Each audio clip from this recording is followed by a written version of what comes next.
আসসালামু আলাইকুম। আশা করি সবাই ভালো আছেন। দেখেই বুঝতে পারছেন আজকে মাছ কাটা হবে। হঠাৎ করে এই মাছগুলো নিয়ে চলে এসছে, আসলে বাজার থেকে কেটে আনা হয়নি। তো মাছগুলো দেখার পর আমি আর আম্মু ভাবছিলাম কিভাবে মাছগুলো কাটবো। তারপরে আর কি আম্মু বলছে চল দেখি কি করা যায়। আসলে মাছগুলো সাইজে অনেক বড় ছিল, মানে কাটতে খুবই সমস্যা হচ্ছিল। আম্মু আসলে নিজেও ভাবছিল কিভাবে কাটবে। তো দেখে আপনারা বুঝতে পারছেন, একটা মাছ 6 কেজি ওজন ছিল, একটা 4.5 কেজি, একটা 3 কেজি। তো বিশাল বড় ছিল।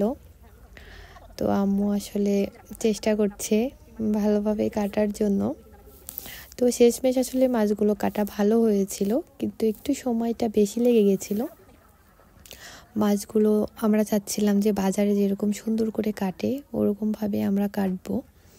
তো আম্মু প্রথম শুরু করে দিল ওই যে এই মাছটা দিয়ে। এই মাছটার নাম আমি জানি না, পেটে অনেক ডিম থাকে, দেখতেই পাচ্ছেন পেটে কিন্তু অনেক ডিম বের হচ্ছে।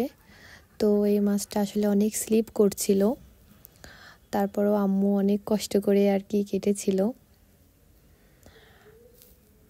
দেখে বুঝতে পারছেন অনেক কষ্ট হয়ে যাচ্ছে। তো এভাবেই একটা একটা মাছ কিন্তু আম্মু কাটছিল। পরে দেখছিলাম অনেক সময় হয়ে যাচ্ছিল, আমি আবার আরেকটা বটি এনে পিস করছিলাম। আম্মু আমাকে 2-3 ভাগ করে সাইজ করে দিচ্ছিল, তারপর আমি ছোট ছোট করে যে পিসগুলো হয় আমি ওইগুলো করছিলাম, নাহলে আরও অনেক বেশি সময় লেগে যেত।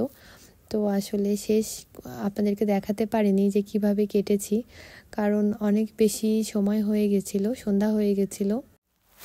তো তারপর ধুয়ে পরিষ্কার করে পানি ঝরিয়ে প্যাকেট করে ফ্রিজে রেখেছিলাম। আসলে আর ভিডিও করা হয়নি, কারণ আমরা দুজনেই অনেক টায়ার্ড হয়ে গেছিলাম। আর এমনিতেও আম্মুরও অনেক ঠান্ডা ছিল, আমারও ছিল, দুইজনের মানে অনেক কষ্ট হয়ে গেছিলো। তো এভাবেই আর কি মাছগুলো কাটা শেষ হয়েছে।